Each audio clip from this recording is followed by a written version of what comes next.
사랑하는 생명사랑교회 여러분, 전국의 성도 여러분, 지난 일주일 동안 평안하셨습니까?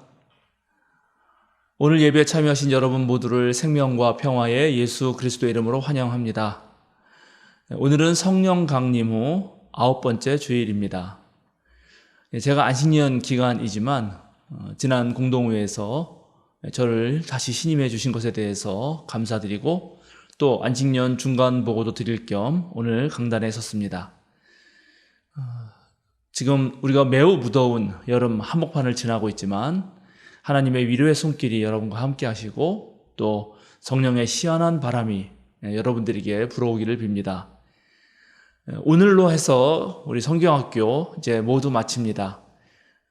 그동안 수고하신 우리 교육자들, 교사들에게 여러분께서 많은 격려와 또 박수의 갈채를 보내주시면 고맙겠습니다. 8월 마지막 주에는 여러 번 광고했지만 우리 창립 10주년 기념 예배를 드립니다. 예배도 있고 기념식도 있고 또 외부에서 활동합니다. 미리미리 기억해 두시고 많은 교우들이 참석할 수 있으면 좋겠습니다.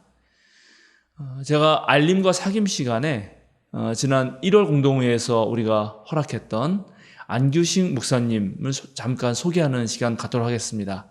이제 우리 교회에서 사역하실 텐데 신학 세미나와 목회자 양성 프로그램 등에 함께 하시게 될 것입니다. 이제 세 번의 징이 울릴 때 성부, 성자, 성령, 삼일체 하나님의 울림이 영과 진리로 예배하는 여러분 모두에게 함께 하시길 기원합니다.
하나님이 의인의 편이시니 행악자가 크게 두려워한다.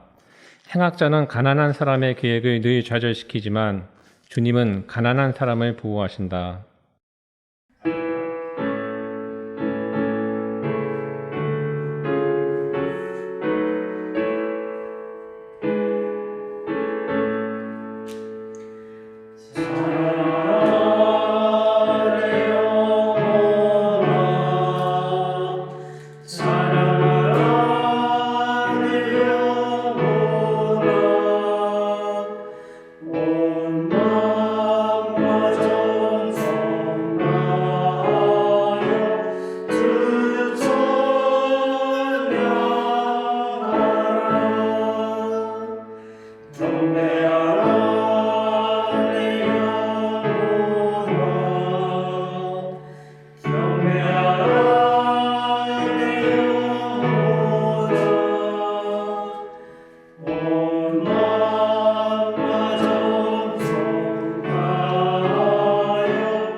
하나님이여 나를 판단하시되 경건하지 아니한 나라에 대하여 내 송사를 변호하시며 간사하고 무리한 자에게서 나를 건지소서. 주는 나의 힘이 되신 하나님 이시거늘 어찌하여 나를 버리셨나이까. 내가 어찌하여 원수의 억압으로 말미암아 슬프게 다니나이까. 주의 빛과 주의 진리를 보내시어 나를 인도하시고 주의 거룩한 산과 주께서 계시는 곳에 이르게 하소서. 그런즉 내가 하나님의 제단에 나아가 나의 큰 기쁨에 하나님께 이르리이다. 하나님이여 나의 하나님이여 내가 수금으로 주를 찬양하리이다. 내 영혼아 내가 어찌하여 낙심하며 어찌하여 내 속에서 불안해하는가. 너는 하나님께 소망을 두라. 그가 나타나 도우심으로 말미암아 내 하나님을 여전히 찬송하리로다. 아멘.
다음은 묵회기도가 있겠습니다. 수고하고 무거운 짐진 저희를 참된 안식이 있는 당신의 품으로 인도하시니 감사합니다. 슬픔, 고통, 낙담 속에 탄식하던 저희는 오늘 이 시간 주님의 날개 그늘 밑에서 편히 쉽니다. 마른 입술과 갈라진 마음에 주님의 촉촉한 사랑이 닿으니 저희가 생기를 얻습니다. 주님, 마음 깊은 곳으로부터 감사드립니다.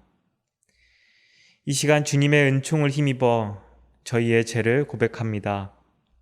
미움, 질투, 교만, 자기중심성, 게으름, 거짓, 정욕, 인색함.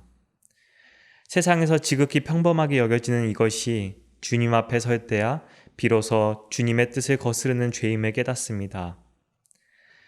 당연하고 평범한 이 죄들이 이 세상의 고통과 얼마나 긴밀하게 연결되어 있는지요. 내 곁의 이웃에게, 다른 피조물들에게 얼마나 깊은 상처를 내는지요. 주님, 저희를 용서하옵소서. 주님의 사랑이 지닌 아름다움에 저희가 매료되어서 세상에서 마주하는 죄악을 멀리하고 당신의 사랑만을 쫓아 살게 하옵소서. 이 땅에서 일어나는 고통과 아픔을 주님 앞에 아뢰입니다.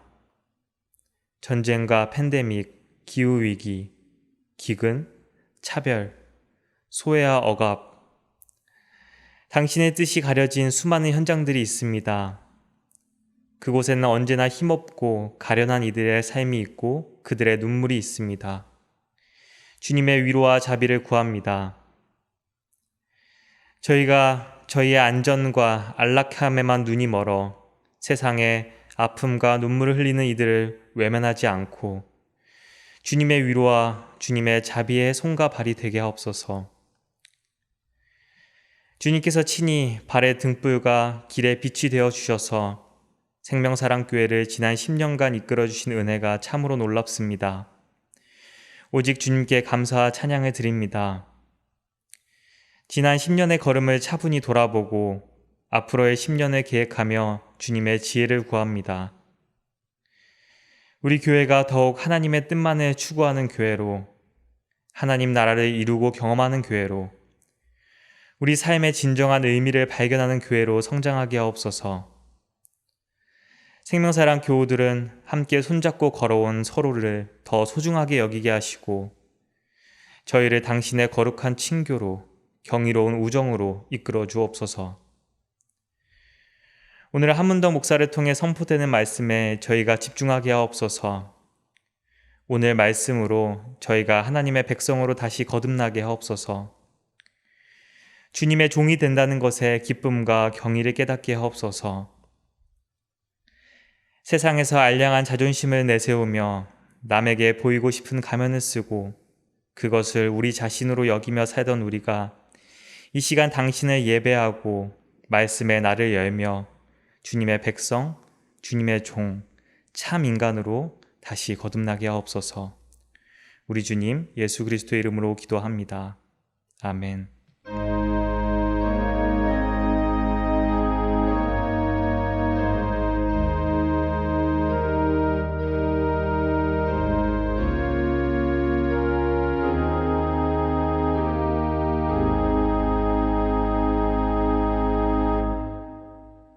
성령 강림 후 아홉째 주일 우리에게 주시는 성경 말씀은 예레미야서 50장 4절에서 5절, 시편 31편 14절에서 19절, 에베소서 1장 15절에서 23절 말씀입니다.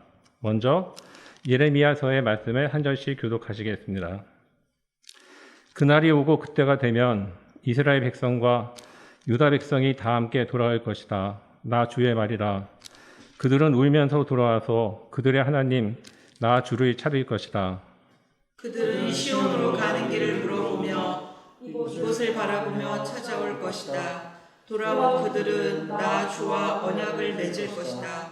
절대로 파괴하지 않을 영원한 언약을 맺고 나와 연합할 것이다.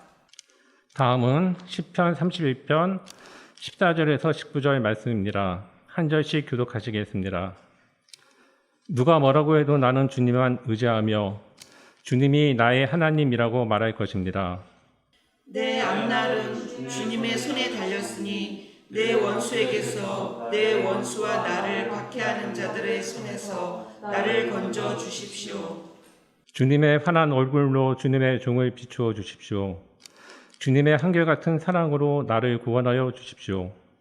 내가 주님께 부르짖으니 주님 내가 부끄러움을 당하지 않게 해주십시오. 오히려 악인들이 부끄러움을 당하고 죽음의 세계로 내려가서 잠잠하게 해주십시오. 오만한 자세로 경멸하는 태도로 의로운 사람을 거슬러서 함부로 말하는 거짓말쟁이들의 입을 막아주십시오. 주님을 경외하는 사람에게 주시려고 주님께서 마련해 두신 복이 어찌 그리도 큰지요. 주님께서는 주님께로 피하는 사람들에게 복을 베푸십니다. 사람들이 보는 앞에서 복을 베푸십니다. 마지막으로 에베소서 1장 15절에서 23절의 말씀입니다. 한 절씩 교독하시고 마지막 절은 함께 읽겠습니다. 그러므로 나도 주 예수에 대한 여러분의 믿음과 모든 성도를 향한 사랑을 듣고서 여러분을 두고 끊임없이 감사를 드리고 있으며 내 기도 중에 여러분을 기억합니다. 우리 주 예수 그리스도의 하나님이신 영광의 아버지께서 지혜와 계시의 영을 여러분에게 주셔서 하나님을 알게 하시고 여러분의 마음의 눈을 밝혀주셔서 하나님의 부르심에 속한 소망이 무엇이며 성도들에게 베푸시는 하나님의 영광스러운 상속이 얼마나 풍성한지를 여러분이 알게 되기를 바랍니다. 또한 믿는 사람들은 우리에게 강한 힘으로 활동하시는 하나님의 능력이 얼마나 엄청나게 큰지를 여러분이 알기 바랍니다. 하나님께서는 이 능력을 그리스도 안에 발휘하셔서 그분을 죽은 사람들 가운데서 살리시고 하늘에서 자기의 오른쪽에 앉히셔서 모든 정권과 권세와 능력과 주권 위에 그리고 이 세상뿐만 아니라 오는 세상에서 일컬을 모든 이름 위에 뛰어나게 하셨습니다. 하나님께서는 만물을 그리스도의 발 아래 굴복시키시고 그분을 만물 위에 교회의 머리로 삼으셨습니다. 다 같이 교회는 그리스도의 몸이요 만물 안에서 만물을 충만케 하시는 분의 충만입니다. 아멘. 이어서 김영주 집사님의 여호와께 돌아가자라는 특성이 있겠습니다. 이어서 한문동 목사님의 주님의 환한 얼굴이라는 말씀을 같이 나누겠습니다.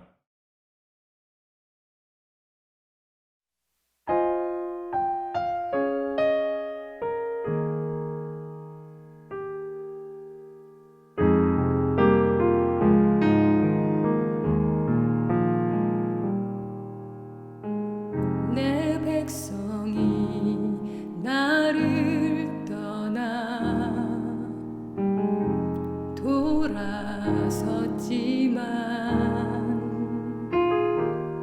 돌아섰지만 내 사랑이 내 백성을 포기 못하니 내 모든 건 내어주고 나 그들을 얻으리라. 여호와께 돌아가자. 우린 돌아서도 그는 변치 않네. 여호와께 돌아가자. 우린 넘어져도 그 사랑 영원하네.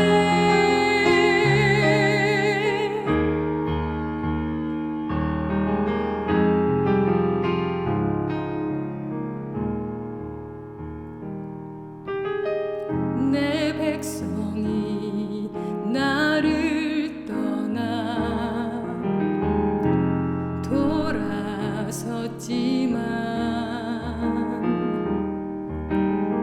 돌아섰지만 내 사랑이 내 백성을 포기 못하니 내 모든 건 내어주고 나 그들을 얻으리라. 여호와께 돌아가자. 우린 돌아서도 그는 변치 않네. 여호와께 돌아가자. 우린 넘어져도 그 사랑 영원하네.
사랑하는 생명사랑교회 여러분, 전국의 성도 여러분, 그동안 평안하셨습니까?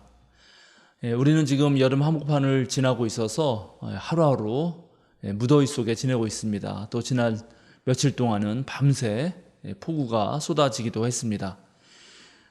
뉴스를 보니까 지난 7월 28일 강원도 양양 해변 그 공사 현장에서 거대한 싱크홀이 발생해가지고 편의점이 무너지는 그런 일도 있었습니다. 여러분, 하여튼간 이 무더위 속에서 또 다양한 사건 사고 속에서 여러모로 몸 조심하시기 바랍니다.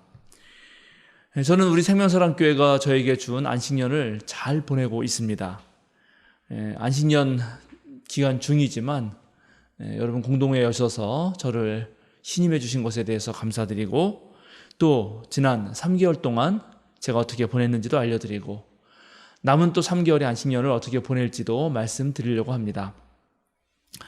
5월에 안식년이 시작되었지만 저는 연세대학교 연합신학대학원 그 강의, 그리고 또 우리 기장 여신도교육원 서울교실과 청주교실 강의가 끝나지 않았기 때문에, 또 그리고 노회와 총회 등에서 맡고 있던 일들은 계속 지속했어야 되기 때문에 사실 안식년 기간 동안 마냥 쉴 수는 없었습니다.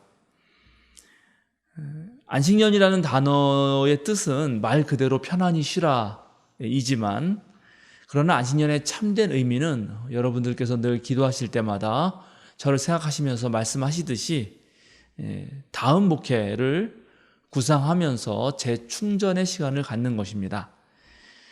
국가 지도자인 대통령이 휴가를 보내실 때도 전국을 생각하면서 나라를 이끌 그런 구상들을 하듯이, 저 또한 지난 목회를 돌아보며 다음 목회에 대해서 이런저런 생각을 많이 하고 있고, 또 그런 면에서 볼 때 지금 안식년이 저에게 재충전의 시간이 되고 있는 것만큼은 확실합니다. 안식년 기간 동안 제가 어떻게 지금 보내고 있는지 구체적인 일정들이 있는데, 그것은 제가 매월 목회 운영위원회에 보고하고 있습니다. 여러분 다음 카페에 들어가셔서 보시면 자세히 알 수 있습니다. 오늘은 제가 지난 3개월을 보내면서 제가 한 일들을 좀 구분해서 몇 가지로 나누어서 말씀드리려고 합니다. 첫째, 저는 제 몸을 챙기고 또 가족과 모처럼만의 즐거운 시간들을 보내고 있습니다. 틈나는 대로 걷기도 하고 달리기도 하면서 제가 코로나 기간 동안 하지 못했던 그런 운동을 하고 또 소홀했던 그런 체력을 좀 보강하고 있습니다. 집에서는 아이들 챙기고 뭐 음식도 만들고 또 집안일도 좀 하고, 그리고 특별히 결혼 20주년을 맞이하여서 가족들과 여행도 다녀왔습니다. 둘째는 노회와 총회, 그리고 또 학교 같은 데서 요청한 일들을 계속 하고 있습니다. 2022년 총회 선교정책협의회, 또 총회 신도정책협의회에서 발제를 맡아서 했고요. 그 다음에 한신대학교 우리 신학대학원 신앙수련회에서 특강을 부탁해서 또 그것도 했습니다. 제 후배 저랑 같이 신학했던 감리교 목사가 목회하는 저 당진에 있는 시골 교회 가서 설교도 하고, 또 우리 교단의 서울제일교회 가서 주일 설교도 했습니다. 제가 우리 노회에서는 노회 임원으로 부서기이고 또 정치부 서기고, 그 다음에 노회 조직개편위원회 서기고, 교회와 사회 평화통일위원회 위원장이기도 합니다. 총회에서는 연금재단 이사로 또 봉사를 하고 있습니다. 그 밖에 사단법인 평화나무의 이사이고, 또 심연 안병무 기념사업회 임원이면서 서기 일을 맡고 있습니다. 한국기독교교회협의회 종교간 대화위원회 위원이기도 합니다. 이렇게 다양한 일들이 있어서 그 일들을 계속 해나가고 있습니다. 안식년 기간 중에 새로운 일을 또 하나 맡게 됐는데요. 지금 한국 개신교와 또 신학교의 현장과 또 목회 현장이 여러모로 어려움을 겪고 있는데, 그것들을 이어가면서 우리 교단의 앞으로 목회자 재교육, 신학교육 등등을 고민하기 위해서 생긴 교학협력센터가 이제 곧 발족을 하게 되는데, 거기에서 제가 또 운영위원이 되기도 합니다. 안식년 기간 동안이지만 안식년은 우리 교회가 저에게 허락해 준 것이고, 노회와 총회, 그리고 갖가지 대회 활동들은 지속되어서 제가 그런 곳에서 다양한 활동과 사역을 하면서 지금 우리 교계와 교단이 맞닥뜨리고 있는 그런 형편들을 좀 되돌아서 주의 깊게 살피고 있습니다. 그리고 안식년 기간이지만 우리 교회는 온라인 선교 또한 지속적으로 해야 되기 때문에 여러분도 아시겠지만 월요 아침 묵상, 또 생명사랑 5분 말씀 묵상, 수요사경회, 마태복음서 강의는 계속 이어가고 있고 제가 매월 1회씩 드리던 직장인 예배라든가 그리고 또 저에게 상담을 요청해 오는 분들을 종종 만나고 있습니다. 안식년 기간이 되어서 제가 세 번째로 작정하고 한 것 중에 하나가 전국에 있는 성도들 그리고 제 동료 선후배 목회자들 그리고 저를 찾는 분들을 만난 것입니다. 3개월 짧은 기간이었지만 만난 분들을 모두 합치면 120명이 넘습니다. 물론 아직도 더 만나야 할 분들이 좀 계시긴 한데요. 지금까지 다양한 성도들과 목회자들을 만나면서 제가 느낀 점이 몇 가지가 있습니다. 우선 2년이 넘는 이 코로나 기간 그리고 지금까지도 이 전국에 있는 교회들이 매우 큰 어려움을 겪고 있는 것을 제가 두 눈으로 보았습니다. 거의 모든 교회가 코로나 이전보다 한 20-30% 정도가 대면 예배 출석이 감소했습니다. 그리고 많은 목회자들은 이 온라인과 오프라인 예배 같은 것들을 준비하고 코로나 상황을 거치면서 많이 지쳐 있습니다. 그래도 지금은 간신히 버티고 있긴 한데 지금 한국은 초저출산 사회 그리고 교회의 사회적 신뢰도가 추락하고 또 코로나 전염병은 여전히 지속되고 있고 이 사회는 언택트 사회로 빠르게 변화하고 있고 인구의 감소로 인해서 지방과 농촌이 급격하게 쇠퇴하고 있는 그런 사회 변동 속에서 각 교회는 앞으로 어떻게 목회를 해야 될지 어느 방향으로 나아가야 할지 사실 많이 막막해하고 있습니다. 그런데 그런 가운데서도 제가 희망을 가질 수 있었던 것이 하나 있습니다. 그것은 제가 만난 많은 성도들이 여전히 이 하나님 주시는 그런 복음의 지혜에 대한 열정과 갈망이 있다는 것입니다. 주님의 말씀에 매우 목말라 했고 자기가 좀 더 제대로 된 그리스도인, 좀 더 성숙한 신앙인이 되도록 그렇게 노력하고 애쓰는 그런 교인들을 제가 전국 도처에서 만나보게 되었습니다. 오늘 우리가 함께 읽은 이 시편 말씀을 보니까 시편의 저자가 자신은 오로지 하나님만 의지할 거고 또 하나님만이 자신의 주님이라고 자신의 앞날은 오직 주님께 달렸다고 그렇게 고백하고 있습니다. 시편 저자처럼 오늘날도 이 불의한 세력 또 악한 그런 시대 풍조에 맞서서 훨씬 더 하나님만을 섬기려고 애쓰고 노력하는 그런 교인들이 전국 각처에 있다는 것은 제게 아주 큰 희망을 주었습니다. 오늘 그런 분들의 신앙을 올바로 이끌어줄 공동체 그리고 또 지도력 있는 목회자가 있다면 한국 개신교는 그렇게 쉽게 무너지진 않겠다 하고 저는 확신할 수 있게 되었습니다. 오늘 우리가 함께 읽은 예레미야서 50장을 보면 거기에는 바벨론의 멸망과 이스라엘 구원에 대해서 얘기가 나오고 있습니다. 기원전 721년 북이스라엘은 아시리아의 손에 넘어갔고 또 이후에 남유다 왕국마저도 기원전 587년에 바벨론에 의해서 멸망당합니다. 예루살렘 성전은 무너지고 하나님의 백성임을 자처하던 이스라엘과 유다 백성들이 전부 바벨론의 포로가 되어 이방 땅으로 끌려가 반세기를 보내게 됩니다. 이 시기 동안 이스라엘 민족 전체는 매우 큰 위기에 빠집니다. 특별히 강대국들 사이에서 간신히 명맥을 유지했던 이스라엘이 이제 하루아침에 종과 노예가 되고 또 이 성전 없는 낯선 환경 속에서 구원자 야훼 하나님의 신앙은 뿌리로부터 흔들립니다. 민족 전체가 절멸할 수 있다 하는 그런 위기감이 이들을 휩싸고 감싸 돌고 있었습니다. 그런데 놀랍게 바벨론 포로 시기에 유대인들은 유일하게 합법적인 중앙 성소였던 예루살렘 성전 대신에 각지에 회당을 세워서 이제 제사 중심의 예식에서 말씀의 예배로 전환할 수 있었습니다. 성전 제사의 어떤 외형적인 형식보다는 말씀을 통해서 내면적 깨달음을 얻었고, 그래서 생활을 모두 하나님을 만나는 그런 생활신앙으로 변화시킬 수 있었습니다. 성전 중심이라고 하는 그런 공간의 종교가 아니라 안식일이라고 하는 시간 중심의 신앙생활로 바꿨고, 또 고난의 한복판에서 자신들의 죄와 잘못, 지난날 나태했던 신앙들을 되돌아보면서 다시금 하나님 앞에 올바로 서는 그런 계기를 마련할 수 있었습니다. 신학적으로는 주변 국가들이 섬기는 여러 신들 중, 즉 다신 중에 한 명의 신, 만군의 하나님이라고 하는 그런 신앙, 이걸 좀 어려운 말로 헤노테이즘이라고 하는데, 그런 일신 신앙에서 정말 하나님만이 오로지 온 우주를 창조하신 유일신이라고 하는 모노테이즘을 갖게 됩니다. 구원자 야훼 하나님을 부르짖던 신앙에서 이제 우주를 창조하시고 이끄시는 하나님이라고 하는 놀라운 창조 신앙으로 나아가게 됩니다.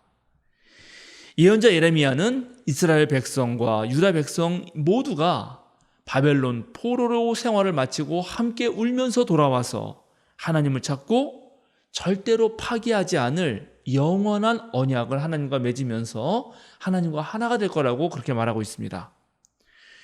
비가 온 뒤에 땅이 더 굳어진다 하는 속담처럼 실제로 유대민족 전체의 위기가 오히려 훨씬 넓고도 깊은 신앙으로 이끌었던 것입니다.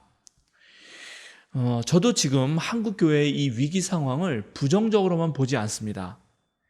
아마 우리가 지금의 상황을 극복하는 과정에서 우리를 훨씬 더 성숙한 신앙으로 이끌 것이라고 믿고 있기 때문입니다.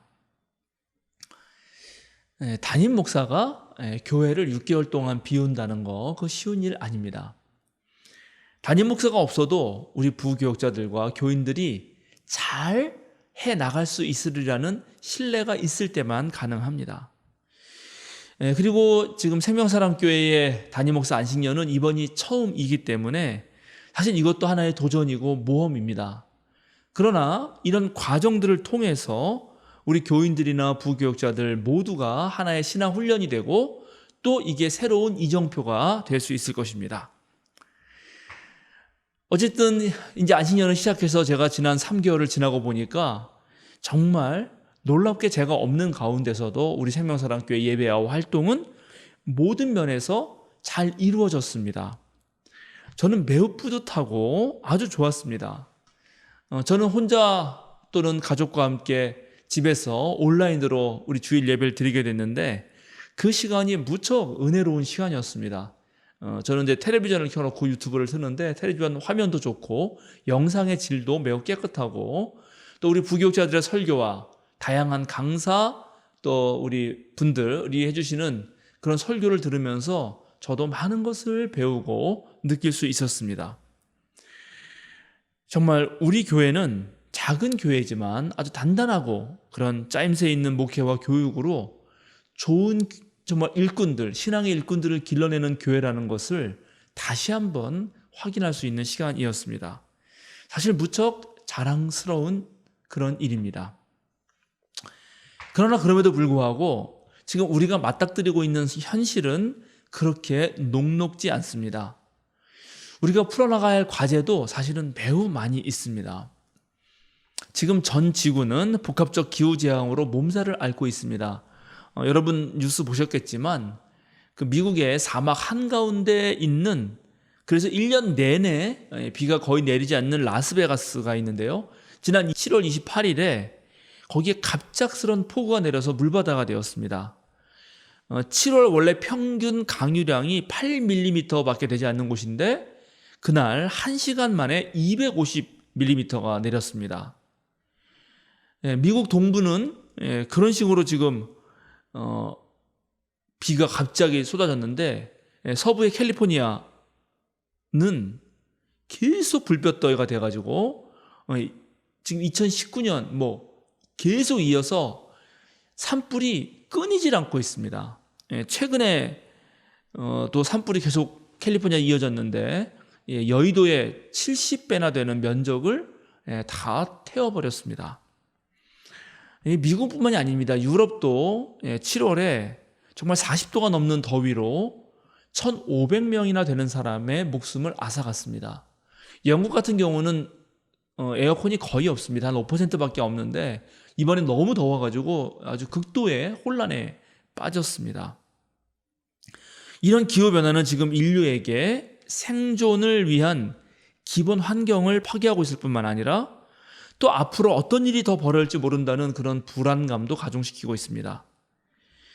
만약에 지구의 온도가 1도 정도 더 오르면 인류의 생존에 적합한 그 땅 자체가 감소할 수밖에 없는데 그렇게 되면 곧바로 전 세계의 식량의 고갈로 이어집니다. 그러면 이제 80억, 막 90억 그렇게 넘어가는 그런 인류 전체가 어떻게 이 문제를 해결할지 정말 아무도 모르는 상황입니다. 지금 코로나로 국제 교역이 멈추고 달러가 오르고 러시아와 우크라이나가 전쟁이 길어지면서 스리랑카 같은 경우는 국가 부도 사태를 맞이했고 이어서 파키스탄, 베네수엘라 등을 비롯해서 17개국 되는 개발도상국은 심각한 파산 위기에 직면해 있습니다. 이 기후재앙으로 인해서 전 세계에 식량 위기가 몰려올 때 정말 우리 인류는 어떻게 그것을 지혜롭게 헤쳐나갈 수 있을까요? 지금 각종 바이러스가 지구상에 존재하는 70에서 80%의 땅을 차지하고 있는 인류를 자신의 매개체로 삼고 있기 때문에 앞으로도 전염병 세계 대유행은 주기적으로 그리고 반복적으로 올 것이라고 하는 것이 거의 정설로 굳어지고 있습니다. 따라서 앞으로 인류는 이 바이러스 속에서 어떻게 지혜롭게 살 것인지를 일상적으로 고민해야 됩니다. 지금 코로나 재유행 또한 바로 그런 종류의 어떤 그런 현실을 잘 보여주고 있습니다. 코로나19는 4차 산업혁명을 급격하게 당겨왔습니다. 이제 우리 모두는 재택근무, 언택트 사회 이런 것에 매우 익숙합니다. 비대면 상황이 가져온 우리 삶의 변화는 매우 획기적인 것이었습니다만 이런 것들을 잘 다루고 익숙한 그런 디지털 원주민들과 달리 그런 것을 잘 다루지 못하는 디지털 문맹인들은 지금 상황이 매우 큰 어려움을 주고 있는 것도 사실입니다. 컴퓨터와 휴대전화 속에서 벌어지는 이 가상세계의 일들에 익숙한 세대가 있고 또 그렇지 못한 세대가 있는데 그 격차가 점점 벌어지고 그 세대들 사이에 소통이 되지 않고 그래서 갈등이 생기고 있는데 이것은 우리가 앞으로 풀어야 할 정말 중체대한 그런 과제입니다. 한편 국가의 지도자들의 역량이 이제 매우 중요해졌고 또 국가의 역할도 훨씬 더 요구되고 있습니다. 지금 코로나 이후에 전 세계의 물가가 급등하고 있습니다. 우리나라도 고물가, 고금리, 고환율이라고 하는 삼중고 시대로 접어들고 있습니다. 초대형 위기가 올 거다, 퍼펙트 스톰이 올 거라고 하는 그런 우려도 있습니다. 이럴 때는 정말 중요한 것이 좋은 지도자를 만나는 것인데 여러분 모두 알다시피 지금 윤석열 대통령의 국정 수행에 대한 그런 여론조사를 보면 긍정평가가 20대 초반밖에 나오지 않고 부정평가는 60대 후반으로 되고 있습니다. 문제는 취임한 지 100일도 안 됐다는 것입니다. 그런데 국정 전반에 걸쳐서 거의 모든 면에서 실책과 문제를 일으키거나 무능함을 보여주고 있습니다.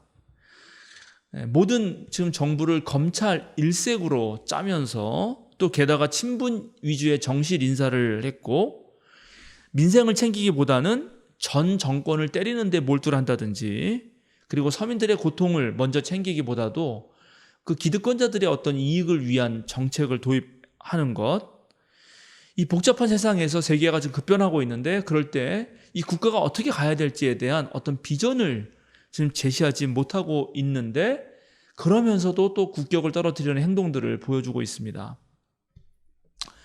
물론 대통령이 아무리 잘못한다 해도 기존의 법과 제도가 있고 각 분야에서 열심히 일하고 최선을 다해서 자기 맡은 바 역할을 하는 그런 우리 국민들 덕분에 우리 사회는 분명 어느 정도의 수준을 유지할 것입니다.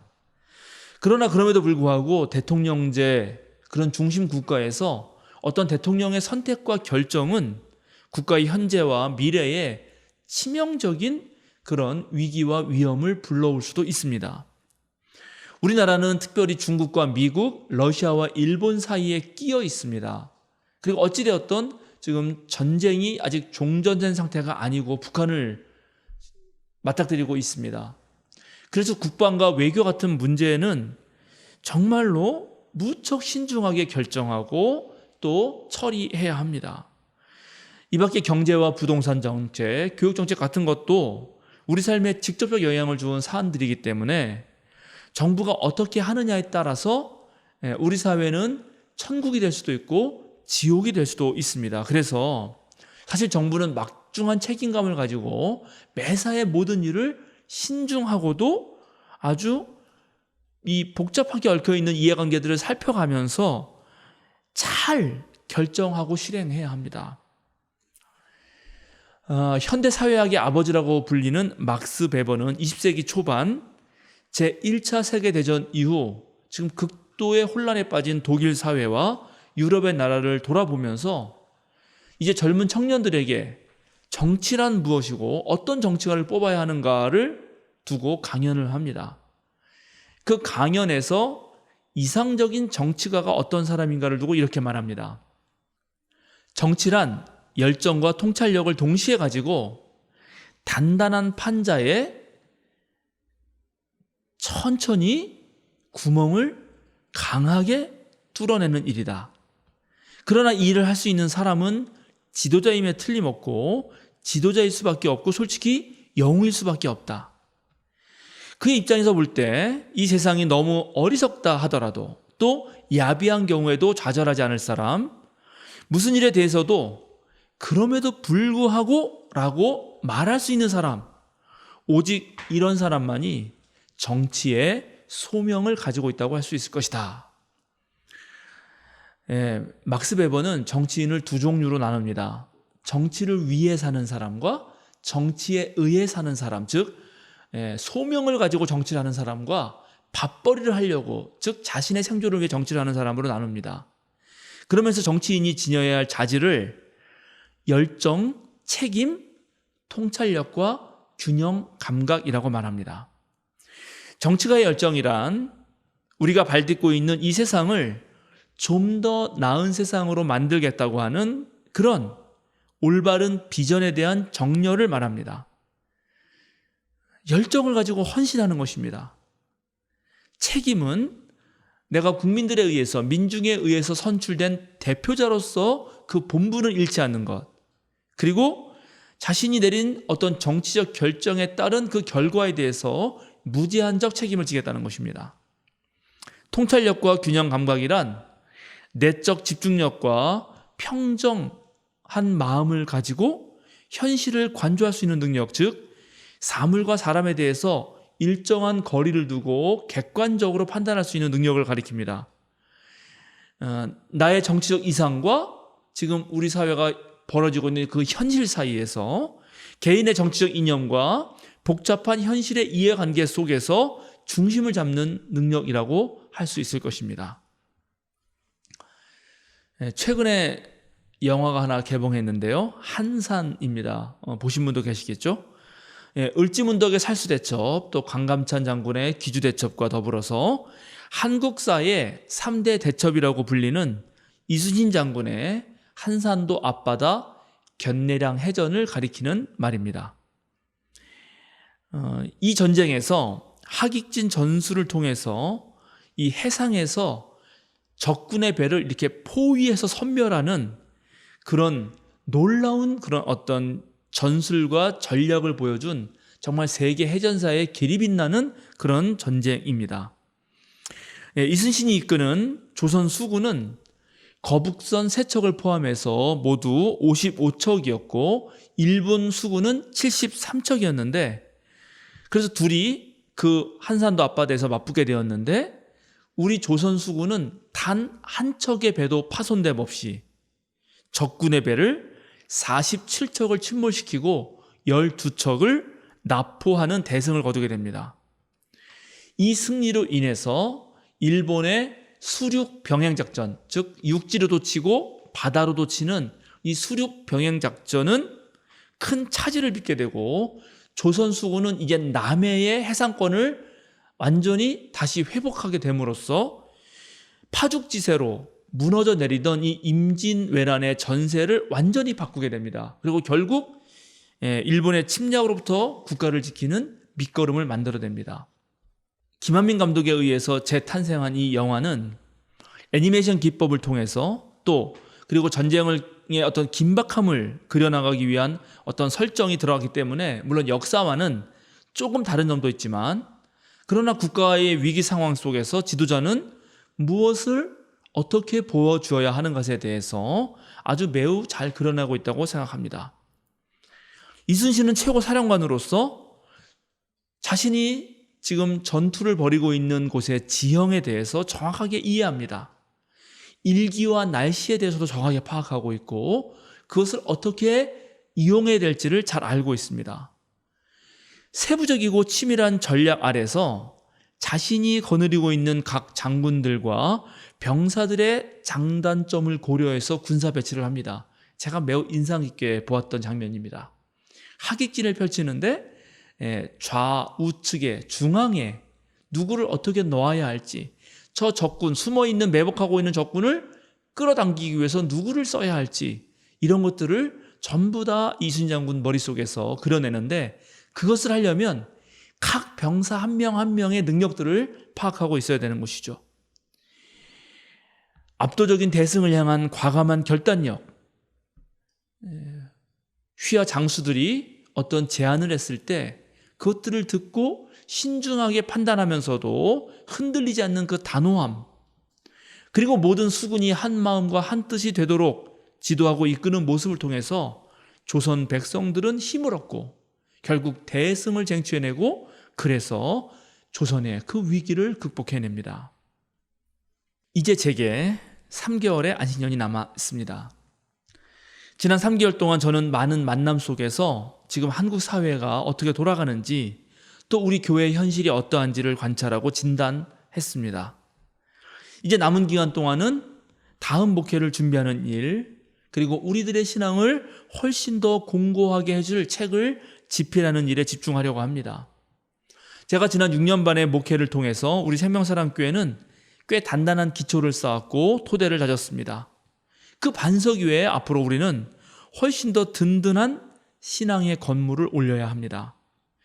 우리 생명사랑교회는 이제 예배 공동체에서 선교 공동체로 전환해야 하고 주일 중심의 활동에서 일상의 모든 시간과 일상의 모든 그런 삶을 활용하는 그런 공동체가 되어야 되고 주일날 교회 가서 그저 주일 신자로 머무는 그런 신앙생활에서 정말 참된 그리스도인으로 거듭나는 그런 공동체가 되어야 합니다. 무엇보다 우리 생명사랑 신앙공동체는 주님의 말씀과 하늘의 지혜를 붙들어야 합니다. 계속해서 실력 있는 목회자를 양성해야 하고 서로 돌보고 아끼는 그런 가족 공동체를 이뤄가야 합니다. 제가 7년 전에 처음 부임했을 때는 우리가 서로를 잘 몰랐기 때문에 서로를 알아가는 데 시간이 들었지만 이제는 우리 모두가 서로의 장단점을 잘 알고 있기 때문에 그것들을 잘 조율하면서 협력하면서 정말 이 한국 개신교의 변화를 위해서 성공적인 모델을 우리가 만들어야 합니다. 작지만 건강하고 튼튼하고 모든 면에서 소망이 되는 그런 교회를 세워갑시다. 주님께서 정말 환한 얼굴로 우리를 비춰주시도록 우리 모두가 애를 씁시다. 오늘 바울사도가 에베소 교회에게 보낸 편지를 우리들에게 보낸 편지로 읽으면서 오늘 제 설교를 마칠까 합니다. 바울사도의 마음이 제 마음이고 바울사도의 겉면이 제 겉면이고 바울사도와 더불어 드리는 이 에베소 교인들의 신앙 고백이 우리의 고백이 되길 빕니다. 사랑하는 생명사랑교회 여러분, 전국의 성도 여러분, 저는 주 예수에 대한 여러분의 믿음과 모든 성도를 향한 사랑을 듣고서 여러분을 두고 끊임없이 감사를 드리고 있으며 기도할 때마다 여러분 모두를 기억합니다. 우리 주 예수 그리스도의 하나님이신 영광의 아버지께서 이 땅을 변화시키는 하늘의 지혜와 미래를 선도하는 계시의 영을 여러분에게 주셔서 하나님을 올바르게 알게 하시길 빕니다. 여러분의 마음의 눈을 밝혀주셔서 하나님의 부르심에 속한 소망이 무엇이며 성도들에게 베푸시는 하나님의 영광스러운 상속이 얼마나 풍성한지를 여러분이 알게 되기를 바랍니다. 또한 믿는 사람들인 우리에게 강한 힘으로 활동하시는 하나님의 능력이 얼마나 엄청나게 큰지를 여러분 모두가 체험하시기를 바랍니다. 하나님께서는 이 능력을 그리스도 예수 안에 발휘하셔서 그분을 죽은 사람들 가운데서 살리시고 하늘에서 자기의 오른쪽에 앉히셔서 모든 정권과 건세와 능력과 주권 위에 그리고 이 세상뿐만 아니라 오는 세상에서 일컬을 모든 이름 위에 뛰어나게 하셨습니다. 하나님께서는 만물을 그리스도의 발 아래 굴복시키시고 그분을 만물 위에 교회의 머리로 삼으셨습니다. 우리에게는 예수 그리스도만이 주님이십니다. 그리고 우리 생명사랑교회는 바로 주님 예수 그리스도의 몸이요 만물 안에서 만물을 충만케 하시는 그 하나님의 충만함으로 가득하게 될 것입니다. 함께 기도하겠습니다. 사랑과 은총의 하나님, 주의 선하심은 끝이 없고 주님의 인자하심은 영원하십니다. 주님을 높이고 주님을 찬양합니다. 우리가 온전히 주님만 의지하는 하나님의 참된 백성이 되게 하여 주소서. 다른 이들과의 비교 속에서 상대적 박탈감으로 허탈해하거나 우월감을 느끼며 교만하지 않게 하여 주소서. 주님을 따르는 이들로 마땅히 가야 할 길을 뚜벅뚜벅 걸어가게 하여 주소서. 코로나19 상황이 우리의 삶에 많은 변화를 가져왔습니다. 이 변화를 통해서 주님께서 원하시는 것이 무엇인지를 깨닫게 하시고 우리 생명사랑 신앙공동체가 언제나 충실한 종, 신실한 제자가 되게 하여 주소서. 주님의 환한 얼굴로 우리를 비춰주시고 주님의 뜻 안에서 우리들이 계획하고 실행하는 일들을 통해 주님 영광을 받으시옵소서. 영원한 사랑으로 우리를 자유로 이끄시는 예수 그리스도의 이름으로 기도드립니다. 아멘.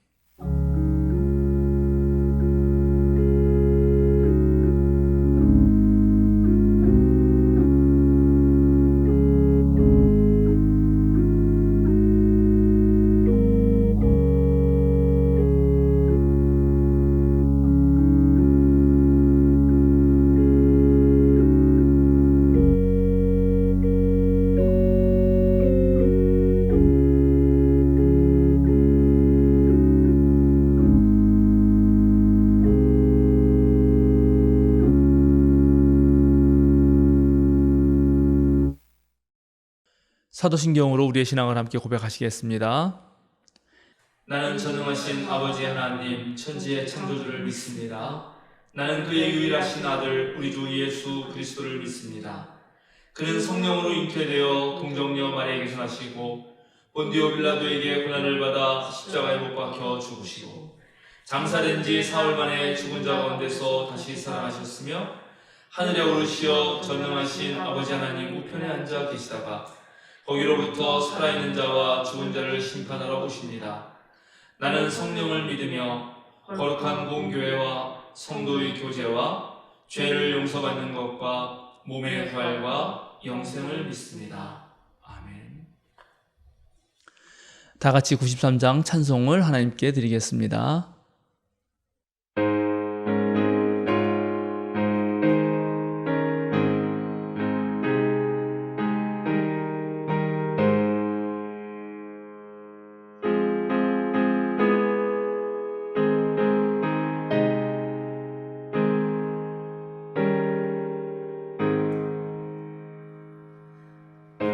예수는 나의 이름이요 내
사랑하는 생명사랑교회 여러분, 전국의 성도 여러분, 어깨를 쭉 펴고 똑바로 서십시오. 세상으로 당당하게 그리고 힘차게 걸어가십시오. 자유인으로 사십시오.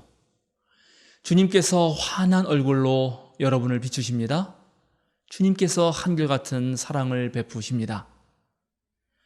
어떤 어려움 속에서도 흔들리지 말고 날마다 하나님의 놀라운 능력을 체험하시는 여러분이 되십시오. 축도하겠습니다.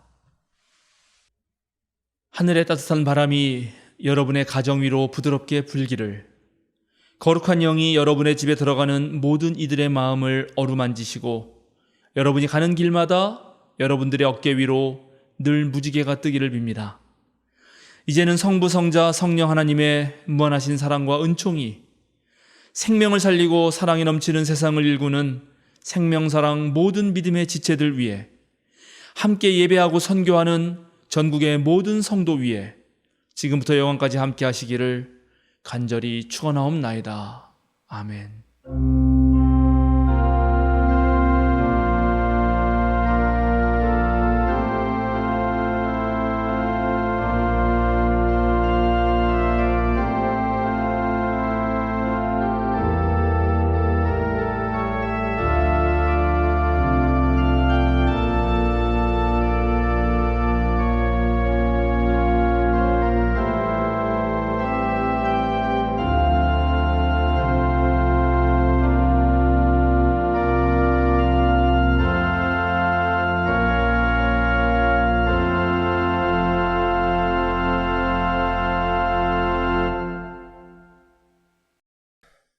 오늘은 성령 강림 후 9째 주일입니다.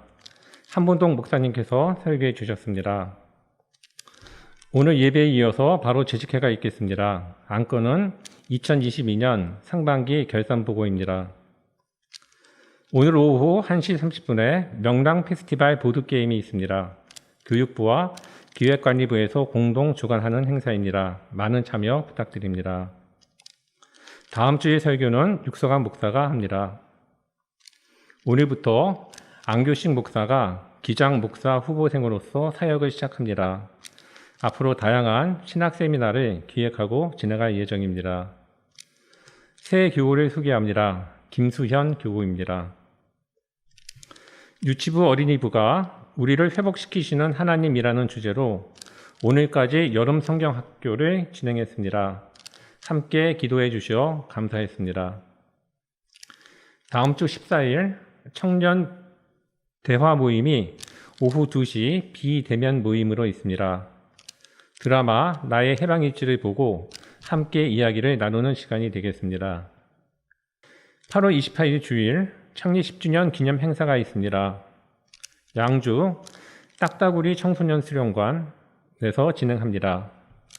11시 주일 예배와 12시 공동 식사, 그리고 오후 2시 반 기념 행사를 함께 엽니다. 생명사랑 교우분들께서는 기억해 주시고 미리 일정을 비워두시면 감사하겠습니다. 10주년 기념 행사 중 레크리에이션 시간이 있습니다. 이때 사용할 선물을 기증받고 있습니다. 가지고 계신 물건 중에 선물로 증정 가능한 물품을 교육실로 가져다 주시기 바랍니다. 박스가 없는 물건도 가능합니다. 다른 광고는 주보를 참고해 주시기 바랍니다. 오늘 함께 예배 드릴 수 있어서 감사합니다. 오늘 함께 누린 은혜가 한 주간 힘이 되길 바라며 한 주간 승리하시기 바랍니다. 감사합니다.